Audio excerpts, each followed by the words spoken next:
Hey everyone, thank you for joining us today on Beyond Real Estate with Jalen, where we strive to edutain.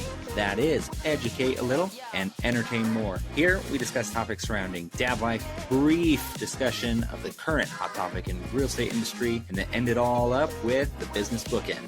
Before we start getting to know someone else just a little better. Hey everybody, thank you for joining us on another week here for Beyond Real Estate with Jalen. We've got myself, Nick Gumpert, a real estate agent here in Southern California, and my co-host, Jalen McKenna. We've got him being a lender here in the Denver, Colorado area. And this week, I'm excited because we are jumping into some interesting topics. First of which, top 3 things to never do when parenting. Ever do. Never do them. Just don't do them. Yeah. Top 3 things. Then we're going to shoot over into the real estate roundup, where we discuss today are big companies buying too much real estate. I think that's a brilliant debate and a relevant one based on inventory and what we have available. We meaning first-time home buyers and those of us that want to just buy a home for our family versus the big corporations. And then we'll conclude with Ninja Selling, a brilliant business book. If you have not heard of it, you need to do some research and get to know it, because it's probably the best resource you could possibly have as a business owner, regardless if you're involved in real estate or not. So Jay, before we kick off into our hashtag dad life, your week, what's the latest and greatest? Yeah, well, this week, you and I are recording this on a Wednesday. Normally we do that on Friday, and that is, oh yeah, we're not supposed to. Oh, the veil. Ignore the man behind the veil over there. Yeah, so normally we do record this on a different day of the week. I don't know how much Nick wants me to give now.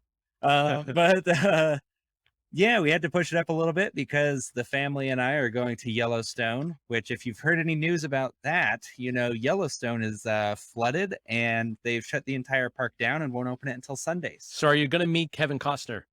Now, I've been told that if I see him, I need to get an autograph. I have not heard of anything about Kevin Costner. What's this news about Kevin Costner? You've never heard of the show Yellowstone? Have you been under a rock? Maybe in relation to the show Yellowstone. Unbelievable. Never watched it. Have not watched it. Okay.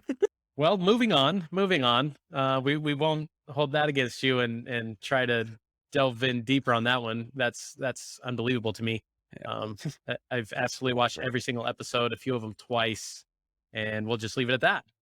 So you've got Yellowstone around the corner. So yes, as you mentioned, bumping this up a little bit with our recording date. Nonetheless, I think a really good kind of agenda that we want to dig into. So hashtag dad life. I mentioned 3 things to never, ever do as a parent. Jalen, what's the first one in your opinion? Yeah, the big one that I always try to stay away from and never do is guilt trips. They are sneaky snitches. Whenever you're talking with your kid or trying to explain something to them, or you do something great for them and then come back and bring it up. I think we've all seen this in sitcoms or whatever. Hey, I put a roof over your house, or I brought you in this world. I'm going to take you. So I'll take you out too. Not going to mention who did that quote, but we all know. And so just having that kind of mentality of like, yeah, anything that I ever do for my kids, I'm going to be sure to bring up to make sure that I can leverage me being a good, decent human first and a parent. I'm going to bring up the basic things that I'm supposed to be doing and somehow leverage that to have my kid do what I want them to. Nick, what are your thoughts on guilt trips? Stupid. I agree with you 100%. There's no place for it because you're trying to maneuver a conversation or a situation in your favor as an adult and trying to somehow, like you said, create leverage against your kid who you love. Yeah, it makes 0 sense to me. I just think it's unfortunate how easy it is for some people to guilt trip. I think there are more effective ways of communicating than trying to get one over your kid and say, well, I did this for you, so you need to do that for me. Or is that really what you want to do? Uh, yeah, I agree with you 100%. Which is why it's on the short list of things to never, ever do. So I want to jump to this next one. As our kids get older, here's my number two, never, ever do. And that is pay for every single thing after your kid is 18 years old. You're doing your kid no favors by paying for, again, literally everything. I think, unfortunately, some parents think they're doing their kids a favor because they're making it easier.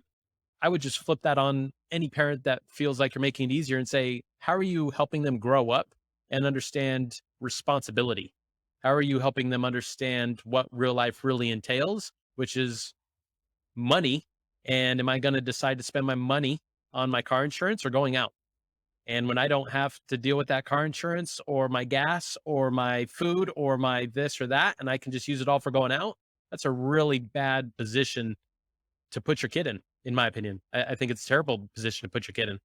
Uh, Yeah, you're also not teaching them the value of a dollar at that point as well.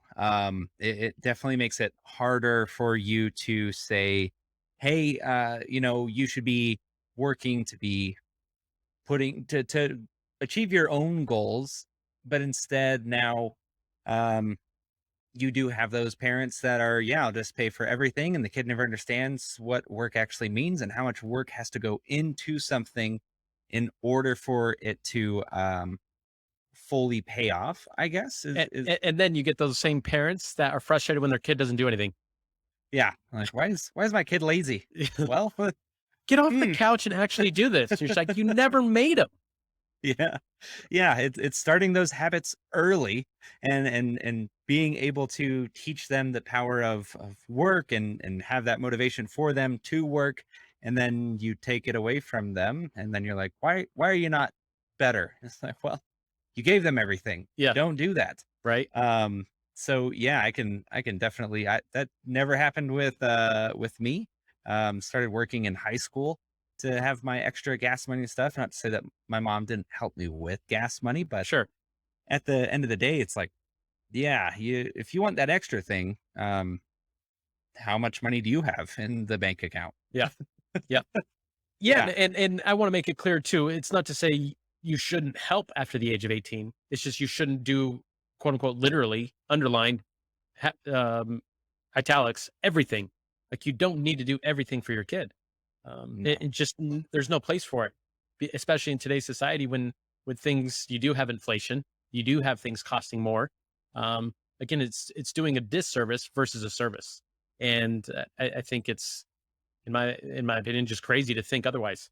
That yeah, you're doing your kid any favors when they're 25 years old, haven't had to pay a bill in their life, and now they're trying to start to figure out they want a little bit more independence from mom and dad, but they've never had independence from mom and dad. They've always been dependent for the first 25 years of their life, and now they want to try to figure something out, and they don't have yep, any infrastructure to do so. no, none whatsoever, and it makes life definitely harder in the long term too. It's that failure to launch, Yep. um, and we're not just talking about the movie that Ashton Kutcher made, No, right? Matthew McConaughey. Oh, same guy. Same it's the white guy from the early 2000s in a lot of movies. Yeah. Ashton Kutcher, Matthew McConaughey. And Um, and yeah, segue into number three there, Jay. What's your third one yeah. to never do? Give with expectations of receiving. So this is kind of a combination of both of these things where depending if you're gonna be giving your kid everything, you're innately going to start asking for something, whether that's, hey, you need to start working or you need to be better in some way, shape, or form. Now, does that make, oh, do we hear an alarm? Well, pause 1 second. Um, yeah, well, that's Monica's phone. It's some sort of yeah, cool. Well, yes. Anyways, 3, 2, 1. Giving Where without was that? receiving. Giving without receiving. Giving with so yeah, Matthew McConaughey, No, Ashton Kutcher. no. Yeah. We're into the third one though with giving Oh yes. expectations. Give with expectations of receiving. Yes. So don't give with expectations of receiving it because you're going to be expecting things from them, especially if you don't give them those tools initially, like what we are talking about in number 2. And then number 1, guilt tripping. Innately, you start using that one when you just start giving stuff. And you're like, Remember, I got you expect this. something back. Yeah. And everyone just loves their parents so much more when they're reminded of everything they've done for them. So don't do that. So, Jay, let me put that one on you. How do you give and not receive? Well, yeah, give without the expectation of receiving is you have to understand how it's going to benefit the other person. Like, do you love your kids enough to actually give them a better life than you had without feeling resentment towards them for having that better life? I think that that's where some people can come into play. And then understanding that they might not be in a position to give back in the way that you expect them to, or they might not understand that. So before you start giving and then expecting stuff in return, have a conversation with them of, hey, if you want to have this or you want to have that, I'm more than happy to pay for it. But here's what I also expect, though. So that is definitely different than the giving and just, oh, yeah, we went out for ice cream. And then you have expectations in the back of your mind of, now that we got ice cream, you got to go do yard work or else you're a good for nothing kid. Goodness. So Right. yeah. What about you, Nick? What are some ways that you can kind of that comes to mind for you in that way? Have some examples and how people can avoid that. Yeah, I think you hit on 3 really good ways. I'll just add one to that, which is it comes back to filling in blanks yourself as a parent to say, rewrite that story. Rewrite that story from I expect something in return. And again, if you love your kid unconditionally, like be willing to give something without expecting something in return. Like I don't Yeah. think it's that complicated. And unfortunately, a lot of parents choose to make it very complicated. And as you alluded to, then it turns into a snowball effect, and now the resentment builds, and now the eh, complications of communication are there. So Jay and I are not painting or attempting to paint a picture of guys. We're the perfect parents. At the end of the day, we do want to give perspective because I think we all forget that and need that at times. It's like, damn, I do that sometimes, or I need to remember that. And it's reminders for ourselves. So I think those are the biggest things, though. And like you alluded to, you summarized them up well. So real quick, 3 things to never do when parenting: guilt trip your kids. Do not pay for everything after the age of 18. Let them be independent. Let them feel what life is really like, and give without the expectation of receiving with your kids. I think those are the 3 things to never do. Let us know what you think. Do you agree with it? Leave a comment. Feel free to reach out, and we'd love to hear your feedback. Is there something that's not on that short list that you think should be on that short list? What would you take out? That'd be my next question for any of you. They're just like, oh, I would never do this. Okay, what one of those 3 would you say, it's okay to do that one, and I would plug that in this place? Let us know what you think, though. We're going to take a short break, and then we're going to come back into our real estate roundup. Again, excited for this one because we're going to be discussing our big corporations taking away all the inventory from the individual prospective home buyer. So again, quick little break, and we'll see you back soon. Everybody, just wanted to let you know, regardless of how you want to learn about the real estate market, I have you covered. If you want to read about it, I've got a blog. If you want to listen to it, you're doing it right now. You can watch me on my YouTube channel. And if you want to experience it, I can help you personally navigate the real estate space. Regardless of how you want to stay informed or experience real estate, I got you covered. Just reach out at your convenience. Hopefully we'll talk soon. Hey everyone, and welcome back to Beyond Real Estate with Jalen and Nick, aka Jalick. Today on the Real Estate Roundup, we're going to be talking about our big companies buying too much real estate. So a recent article from the New York Times talked about why it is getting even rockier for first-time home buyers. And in that, they cite things such as this interesting statistic. Real estate investors bought a record 18.4% of the homes that were sold in the United States in the fourth quarter of 2021. And that's up from 12% a year earlier. So during this time of crisis and shortages of homes and no one can find an affordable house, what's going on? Companies are doubling down and buying even more properties. So this is something that we're going to talk about and Uh, Nick, I'll give you the first chance just to kind of give your initial thoughts, and then I think we're gonna dive into. I'll talk about why these evil devil corporations shouldn't be doing this and how they are just destroying the American dream. And sounds like you might have some alternative viewpoints. So, yeah, what's your first thought when you see those kind of headlines?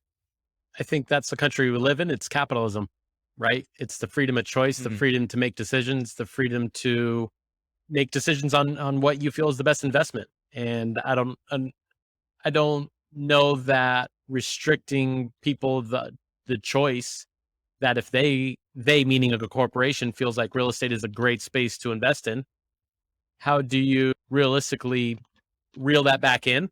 I think is where my first thought goes. Number two, traditionally they've occupied in around 15% on a national level anyway. So for that percentage to be 18-ish percent, yeah, it's a little bit more than quote unquote the norm or their average. Nonetheless, it's not over 50%, right? So it doesn't make it competitive. Certainly it does.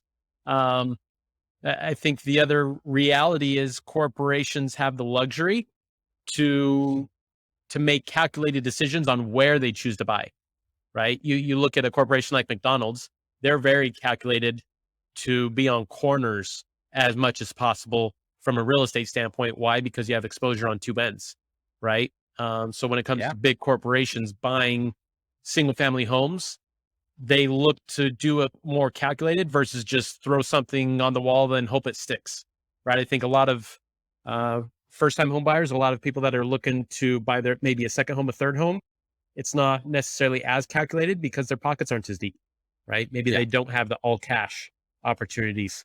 So I think that's another thing that comes with the bigger corporations. Um, is those calculated buys. So with that being said, Jay, what are your thoughts for why big corporations are destroying? Hearing that in and around 15% is a norm. yeah. Well, I also so there's a few things that I want to touch on as to why it is more harmful than even those initial numbers seem. So if you're like, well, they only buy about 1 out of every 10, that's not too bad. I would disagree with that because these larger corporations are also doing this for a long-term play, and they are going to either only sell high when the market's at its peak, or they're going to do things that, which is this is also destroying a lot of aspects of what it used to mean to own a home, and that is short-term rentals. So they are completely taking that house now out of the long-term rental market. So now you have an increase in rents. You have them now buying all of the houses or a lot of those houses, holding on to them for a good amount of time so that they can actually make a return on their money, because they're not just going to buy this for a year, and unless it's a fix and flip, which have been around forever, and those aren't the ones I'm talking about. Okay. I'm Okay. talking about people that are going into a neighborhood, buying up a couple dozen properties now, and then either renting those out or turning those into short-term rentals if they're in a desirable location for short-term rentals, which Denver, California, basically any major city is. And so all of these houses are now being taken effectively off the housing market in its entirety, whether that's renting out to the locals, or uh, being on the market for someone to buy. They're being turned into these short-term rentals, and these corporations are going to hold on to them for a longer period of time so that they can make a good return on their money, But Jay, do you jacking up think house every prices and along the way as well. But okay? So do you think everybody's American dream is to own a home though? I think it's definitely a part of it, right? It's that full autonomy is when you can own your own property. Yeah, but do you think everybody has those aspirations? I know a couple people that say I never want to own a home because I don't want to be tied down. They want to Yep, rent. They prefer to rent because they want that flexibility of lifestyle to say, I could go up and move to Seattle next week because my rental yep, contract's up. I can go out east and live in Chicago in May 2023 because I don't like California. Um, yeah. so what? No, absolutely. So do you It think it that that's a big issue? Knowing that? Yeah, I think it still plays into it because again, unless those people are now going to go from one place to another to another to another, and rent for only a few weeks at a time, a month at a time, which there's those people that can do that. But when Also yearly, but just take a sure, year lease. but just like I was saying earlier, though, you still have these people that when these companies buy these big houses and they either use them for short-term rentals is the worst case scenario, or if they just take it off the market completely, that's now going to drive a higher demand for rental properties, which now those people are even affected because now if they do want to move to Seattle, well, rent in Seattle's gone up for, another couple $100 a month versus what it would have been otherwise. So it really does affect everyone. But do you Uh, think that rent went up because it's a business? Or don't like if you own that property in Seattle, wouldn't you have probably risen the rates based on what you can get for a 3-bed, 2-bath house? yep. So what does it Yep. matter if an individual owns it versus a corporation? Yeah, absolutely. So the bigger thing is, and you referred to it, a deeper pockets. So a single individual isn't going to be buying up a whole neighborhood. I mean, I know that's an exaggeration. We don't like to exaggerate here on Beyond Real Estate, but they're buying up more homes. A single individual, some of the fun stuff that I like talking about with clients is, moving up in house. We've talked on it before in previous episodes. Moving up in house every year after they've now been there for years. So now they can get that primary occupancy and get better interest rates, all that, blah, blah, blah. That's a very slow, long, drawn out process. And they're going to sell those smaller properties so that they can move up into bigger properties, whether that's for personal or they're going to sell those properties to do a different type of investing because they see that they have a lot of appreciation and equity built up. The individual investor isn't a problem. It's there's no way that an individual investor can buy up here in Denver, for instance. 50% of the houses or the housing market here is non-owner occupied. So when you're But having to a be fair, housing crisis, that's not one company, right? no, yeah, Yeah. absolutely. And so that's why I'm saying all big major companies that are coming in and Hmm. swooping in. Again, you said McDonald's, different space. People aren't trying to. McDonald's isn't nudging out the first time small business owner from a local shopping center because they bought the whole shopping center for McDonald's. No, but they are able to position themselves to buy the best location because in real estate, Yep, location, right? So sure. they have more leverage and they're the Yep. big boy on the block to say, I'm going to pay more cash for that corner spot than what the Oh mom yeah, and pop shop can pay. So is yeah. that an unfair advantage? No, it's not. It's not unfair at all, and it's again, it's a little different with that compared to the housing market. Because yeah, the big boys, the people that have more money, they can buy those houses. They can put in over asking. They can say, "Hey, I'll pay in cash, and I just want this." The owner of or the heir to the Walmart fortune, Robertson, I think his name is Robertson, which is the most ridiculous first name ever. His parents tried way too hard. Um, but he bought 4 adjacent properties in Cherry Hills, one of the more affluent neighborhoods here in Denver Metro, for 22 million. So he's probably going to scrape all 4 properties, and he's going to build one big one. But yeah, if you have more money as an individual, not a problem. If you're now going into a lower income neighborhood where you see a good investment opportunity because of appreciation and what you can see as a potential renting cash flow, it's a little different if you're a large company and are able to buy up for And you're houses that saying are that's similar to unfair? those. it's it's not unfair as the law is written now, No, but it but is unfair to the people that do want to buy their first home. And now there's no such thing as a starter home because investors have already bought all these starter homes. And so now you're just looking at the mid to upper tier homes, I'll, which I'll, is, I'll play devil's advocate to that yeah, one for the fact that don't you think it's better though for corporations to come in because they can flip that neighborhood that is sketchy, for lack of a better term, quicker than one house at it, a time. They can come they in and can, buy an entire block and say, we're going to gut this thing. We're going to make it a more desirable space to live in. And now it's a trickle down effect. It's a domino effect of sorts. Don't you think that's a positive thing?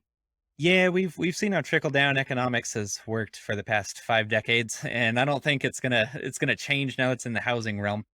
because all those homes were supposed to be, as far as the ecosystem of housing, those were supposed to be the homes that a young homeowner can afford. It can be their first one. They Here, can make here, that their here's property better. here's the but though. In there is when it's Yeah. gang ridden. Nobody wants to live and walk their dog at 8 p.m. when they Sure. know that that's the what the neighborhood is known for, right? So when the Sure. big corporation come in and sweep out a lot of that, Yeah. like, and say, "Hey, we'll give you X for that house," and people are like, "You paid how much? Like that corporation paid how much for 20 houses?"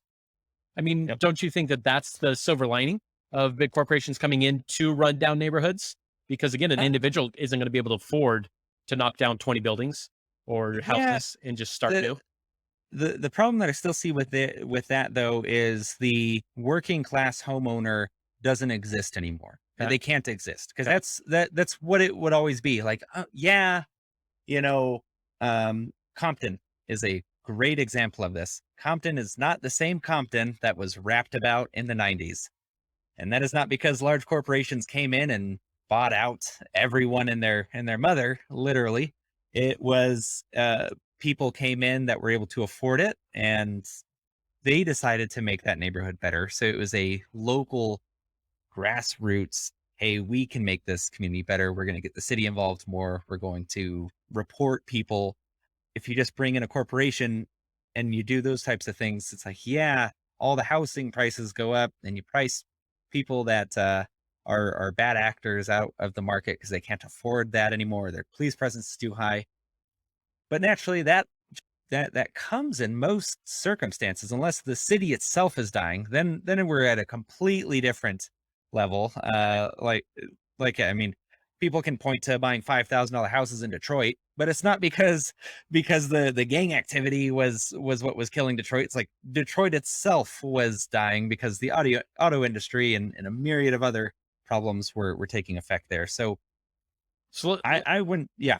let me end with this question then. So 18% is what that New York Times article said, right? The uh Somewhere around there. Yeah. Yeah, so $18.4 the norm is about 15%. And right now your argument per is, quarter. huh?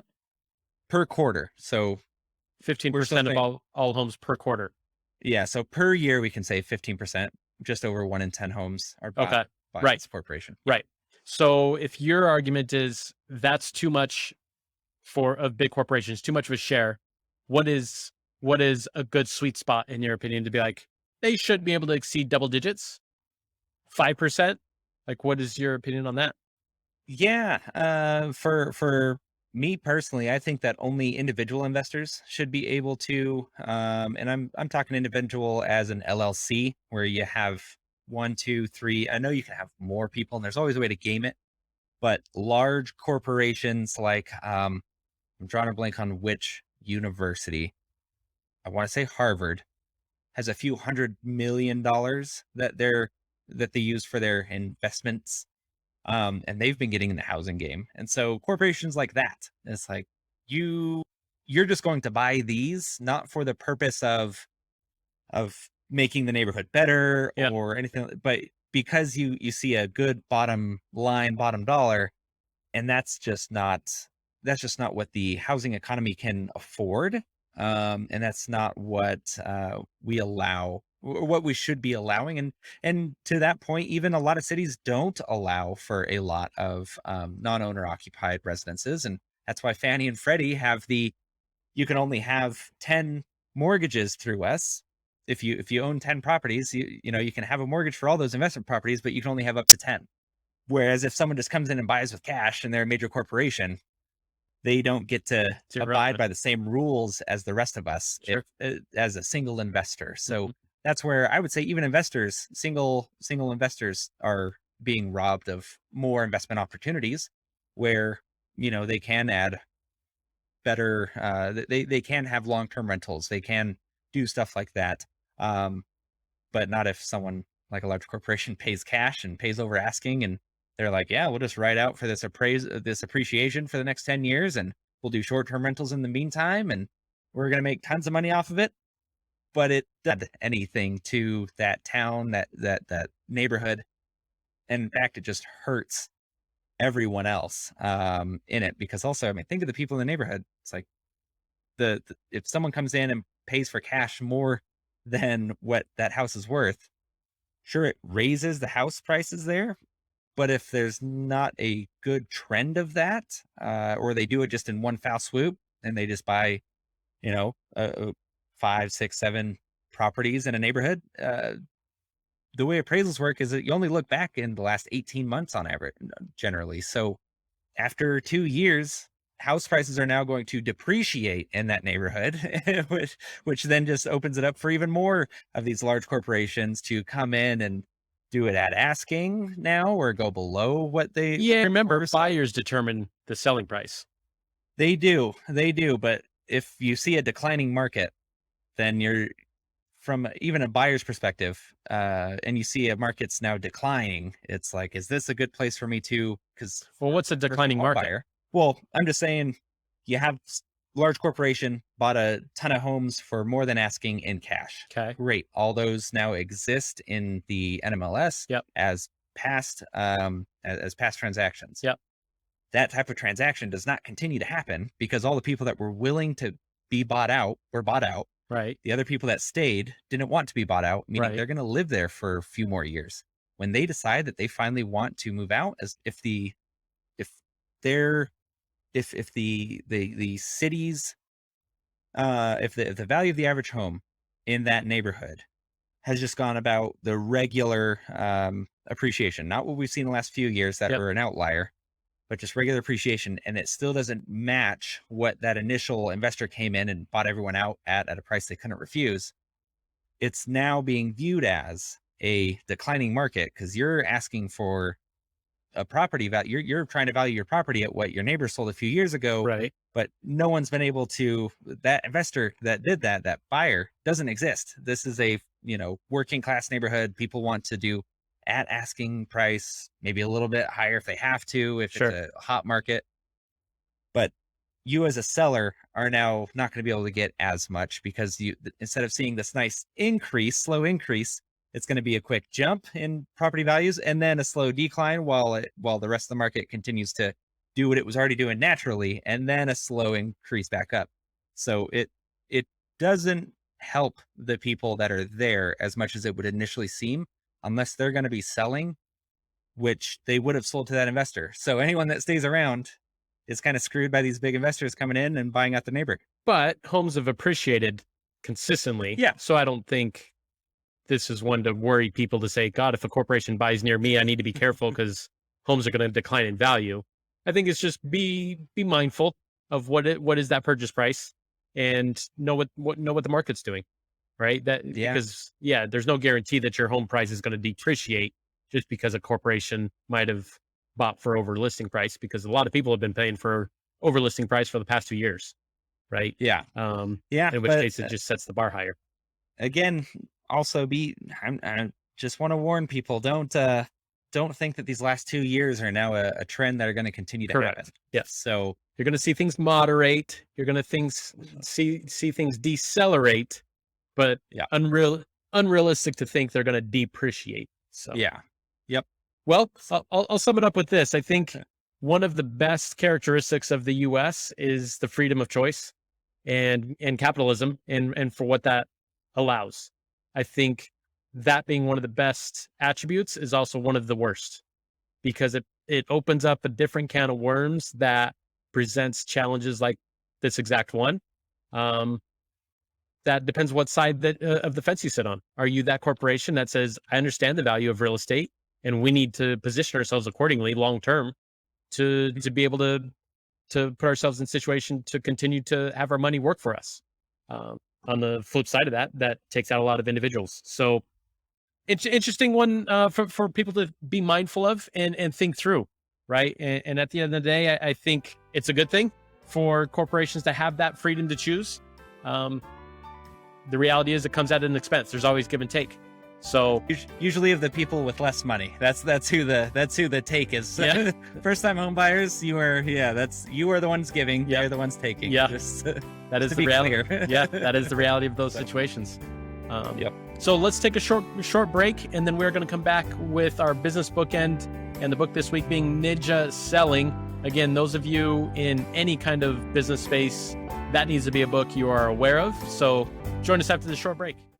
Hey, thanks for listening to the podcast so far. Wanted to let you know about something free Nick and I are giving to every single one of our listeners, and that is HomeBot. HomeBot is a free monthly real estate digest. You can know the value of your home, or if you're looking for a home and don't want to be bombarded by realtors giving you calls and mortgage lenders, a free tool that lets you look at what is currently happening in your real estate market. Check the link below and be sure to sign up today. All right, let's jump back into Beyond Real Estate with Jalen. Hey, everybody. Thank you for joining us. And we are back from our short break to get into our business bookend. And this week's book is Ninja Selling. Jay, without any further ado there, you take it. And what are your takeaways from this one? Why is it such a good book that people need to be aware of? Well, if you're in any sort of sales process, and we've talked about some stuff on previous episodes of how to make your business more human. So I think Nick Shelton did an amazing job with that. Go check out his the time that he was on, and we talked about his book. But rehumanizing, so kind of taking away the biggest thing that I took away from it was getting away from just being in a business and instead running your business the way that you want to actually run it, especially in It is possible. So yeah, it's Nick and I can attest to doing things that you enjoy. I mean, this podcast is one of them, and we're starting to see more and more results for our business, which was nice. It's not the main reason why we do it. We just love doing this, but it's always good when you can rehumanize and actually do things in your business that still help it grow, while at the same time making a better connection to the people that you're wanting to work with. The morning routine of working on your business and then working in your business in the afternoon. I got those in the right sequence, right, Nick? Yep. Yeah, it sounded right. But working on your business, growing your business in the morning, doing things like writing a letter. Like, when was the last time you received a handwritten anything? Just to, I believe they suggest 5, if I'm not mistaken. 2 a day. 2 a day? Yep. And that's even easier. I don't know where I got 5. But yeah, the 2 letters a day to people, and just say 5 days a week. thank you to them. 5 days a week. So it's 10 a week. If you do that, say 50 weeks a year, then you're looking at, oh gosh, it's a good thing I don't do math for my job every day. What is that? 10 times, so that's 500. That's 500. Yeah. There's too many numbers I was putting in there that didn't need to be. But yeah, so 500 letters a year, that's going to move your business, whether you want it to or not. And it doesn't have to be, and it shouldn't be, about business. You're not asking for their business in these. You're just reaching out to them and saying thank you, or asking them how they're doing. Tell them that you thought of them.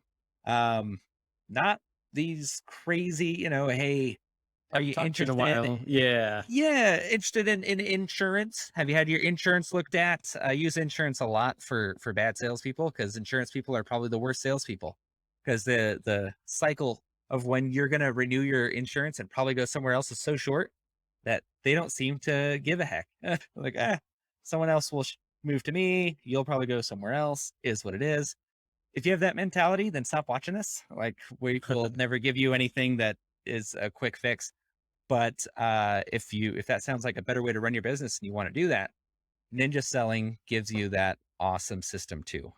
Nick, I know that you implement quite a few of these things that, what is his name? Larry Kendall. Larry Kendall. Yep. Yeah. Of the group out in Fort Collins, Colorado. Just north. Yep. I know that you implement quite a few of the things that this book talks about, right? Whether before or after reading it, I'm not sure. But what are some of the things that you implement daily, and what do you like most about it, and what do you take away from it? Yeah, it's probably a top 5 book for me for sure that I've come across. And from a business standpoint, from a life standpoint, you touched on a few of the things.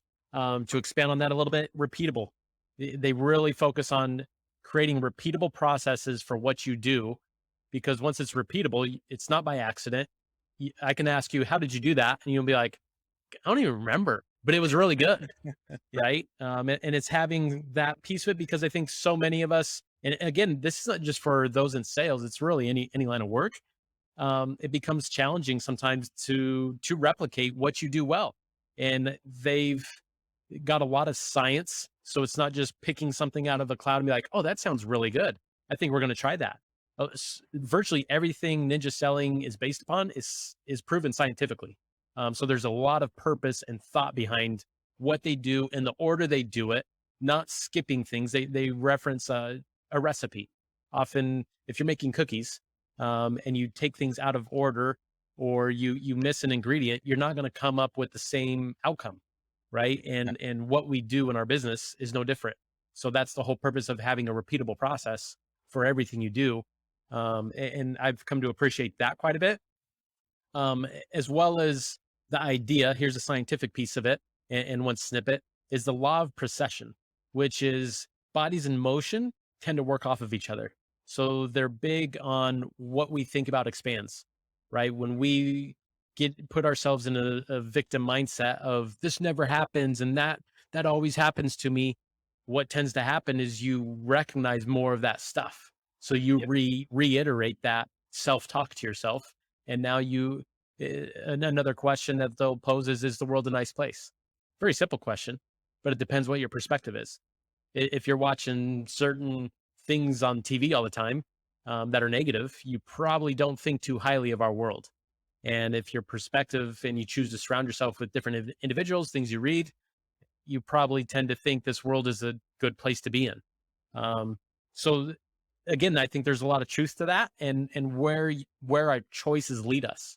Yep. Um, I'll kind of sum up things on this third point, and that is I really appreciate the idea that you can navigate a sales specific industry, without having a lot of the time of possession when it comes to talking. Yeah. So that they really pride themselves on it. Doesn't matter if you see yourself as an introvert or extrovert. Um, it just doesn't matter. It's a process that's suitable for anyone and everyone. And give you an example. They like to they like to lead conversations through questions. So I might say, "Hey Jay, if there's a mismatch in price, what are you going to do as a prospective buyer?" Yeah. Right. So I think that's a brilliant question, because I'm not trying to make you think that my opinion is the right opinion. I'm not trying to convince you, Jay, you really need to do this right now, bro, because if you don't, this is not going to be there tomorrow. And now I put you under pressure. Now you're just like, okay, right? Yeah. And next week you might very well hate me for that. And you're just like, well, Nick told me, right? Versus I'm posing that question to you. Hey, if there's a mismatch in price, what are you going to do? And you might come back with, heck if I know, like, what are my options? Well, do you have family or friends that can help you? Yeah. You know that answer. I don't know that answer. Are you willing to drive a little bit farther to get the things you want? Yep. Again, I don't need to answer that. You need to answer that question. Um, are you willing to give up any of the things you say you might want? Are you willing to give up that extra bedroom? Are you willing to give up the turnkey expectation that you want? Like, Yeah. again, I'm not trying to weasel my way into convincing you of anything. I'm just posing questions to you, Yep. right? And then once you tell me, well, Nick, I just heard this market's crazy. Jay, tell me more about that. Like, Yeah. what have you heard? Versus me saying, I know it's so wild and I don't know what we're gonna do. And Yeah. and there again, it's a repeatable Good process. luck. Yeah. Yeah, it's a repeatable process. You're posing questions. It's more of an interview, versus me trying to sell you anything. It's me trying to get to know you. Then that's what I'll conclude with. It's relationship based. Yeah. Um, uh, I think a lot of people are in sales spaces or in business in general, and it becomes Yep. a transaction real quick. You're just like, "Okay, thank you. Have a good day. Can I help you? Who's next, please?" And you never know anybody. Through the Uh, turnstiles. Yep. yeah, On to the next one, on to the next one. And we've been referencing how even people not in the sales space, but still in the sales space, you just don't know it. Uh can benefit from something like this. I mean, just look at the people that are currently in HR trying to hire someone else. Goodness gracious. I'm sure everything that Nick just said, you could do that exact same thing. And you're going to have much better results and have a lot happier people versus just, oh, I have 50 applications in front of me. They're all just going to ask me for how much money is it going to be making? Do you have benefits? No. Okay. And so if that's your mentality too for that process, then of course people are going to track your company and you and be like, it was all about money to them, which made me clearly think not who I want to work with versus what's important to you in a company. Yep. You know, we'll give you our numbers for what your salary will be, but if there is someone offering a higher amount, or if there's a difference in salary, what kind of discussion do you want to have? Like, is it more important for having a shorter drive that we can give you versus the other company, working remotely? So see how I can turn that just so easily from, hey, this is just a quick transaction versus, no, I'm going to see how best to serve this person. And that can be applied in anything and everything, especially if you're a small business owner. Yep. If you're trying to compete with price, and this is something that I always talk to, is if you're trying to compete with just price, it's just a race to the bottom, and you're now competing with the bigger people in your industry, whoever Yep. they may be. So the only way to differentiate yourself in a way that matters versus some stupid promo or some gimmick is going to be, how can I make our relationship more human and connect with this person on a different level than just this transaction. Right. So You yeah, alluded to price real quick, because I gave an example on the buyer side. You know, what will you do if there's mismatch in price? Let's flip to the seller side. What are you going to do, Jay, if you're trying to sell the house? And this is a question I pose in my seller consultations. What are you going to do if the home's not sold by, and we'll just play hypothetical, a month from now? Again, it's yeah, posing a question to you and saying, what's your plan B? Right? Because yeah, I want to know from you, like, what do you want to do? Do you want to talk about the price and lowering it? Do you want to say, no problem, we'll go month two at the yeah, same price? Like, but it matters who says it, yeah, right? And if you as a seller are dictating, Nick, this is what we need to do. If it's not sold by this date, that's you making the decision, yeah, not me trying to drive to be like, we really need to talk about doing this if this doesn't happen. And now, again, yeah, it matters who says it. Now it's, well, Nick, you told me versus, hey, Jay, we had that conversation. This is what you said we wanted to do.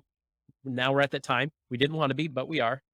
Just want to confirm you're good with that. What were yeah. you going to say? And with that too, especially, I mean, using just the real estate thing, and this again can be, I'm using real estate as the example, but this can easily be applied to anything and everything by the importance of presenting a question like that. You know, where do you want to be if we get to this point? What do you want to have happen?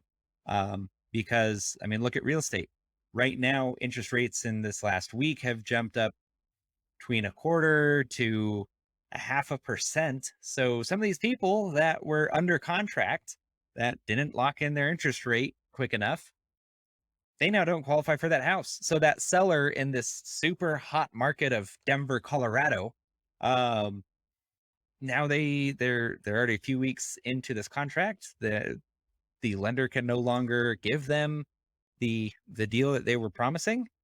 And so now these people don't qualify for this house. And so now those sellers need to have that plan of, hey, if we're still in the market at a month out, like what does that look like? And just for perspective, in Denver, Colorado, just in the last 7 days, 350 houses went back on the market because they fell through. Wow. They were under contract, they fell through. Yep. It's like, and that's in the hottest market that anyone's ever seen. Yeah. So now just put that into any sort of business and understand that, you know, whatever that crazy thing is, hey, you know, we can repair your fence, we can replace that fence by the end of March. But if we can't because of supply chain issues, or if lumber prices go up, what do you want to do? Do we need to revisit how we're building this fence? Do we need to revisit what kind of materials you want to use? Like, see how it can easily be applied to so many other industries than just real estate. And that's really where the power of ninja selling Yep. comes from. Yep. I'll conclude with this point because there's a lot of good points within this, and it's not giving everything, but it's giving one more. Showing is better than telling. Yeah. Right. I think so many, especially in our space, in the sales space, we try to describe so many things. If you just listen to me and by minute one, you've tuned me out, right? Versus they pride ninja selling the concept and what they're known for is let me show you what that looks like. Let me show you what houses have done for the last 30 days from list price to sale price. Let me show you where we're looking to go. Let's get a calendar out to make sure you and I are talking about the same thing. So you're not thinking, yeah, that's a far off. Well, what's far off? Is a week far off? Is 2 months far off? Like that's a relative term that gets misconstrued if you don't, again, show. Let's look at the calendar. Okay, you need to be out by when? June 28th? Okay, you need to sell by July 25th. Now you're talking about hard dates with a calendar in front of you. And again, showing is better than telling. I think, again, just another detail that separates this book and this whole concept of why it's different versus just any other thing. And it's just the flavor of the month. It's transformed lives is the reality of it. And not negatively. Yeah. Systems are important. Yeah. I live and die by them. And it's just in sales and in the sales process is just so you just hear it all the time of, how you can make a quick sale here or do this one simple thing and you'll get X amount of return on it in the first X amount of days. And it's just like, yeah, but is it consistent? Yeah. Like, is that something that I can do repeatedly? It's like, oh no, I can only do that once a year. Yep. Well, like, what does that actually mean from business then versus something that's a everyday, do your business in this way and you'll see good things happen. So, I love talking about ninja selling. Worked with some of the people left there over at the group, all great people. Otherwise, that's all I have this week, Nick. Thanks again for joining me on episode, dear God, what is it, 18? Yeah. The big 1-8. We are officially off to college, or we can smoke but not drink alcohol. Right. Nick, thanks again, and I'll let you lead us right out of this week. And thanks everyone for watching, and look forward to seeing you next week. Deal. Guys, as Jay said, thank you for listening or watching wherever you might be listening or watching from. So, and depending on when and where you are, good morning, good afternoon, good evening. And like I said, we'll catch you same bat time, same bat place here next week. Have a good one. Want to see, hear, or listen to more of Nick's take on the California real estate market? Check out my links below. Also, check out the links below for more information on products, books, or references made in this podcast. And please don't forget to subscribe, like, and share.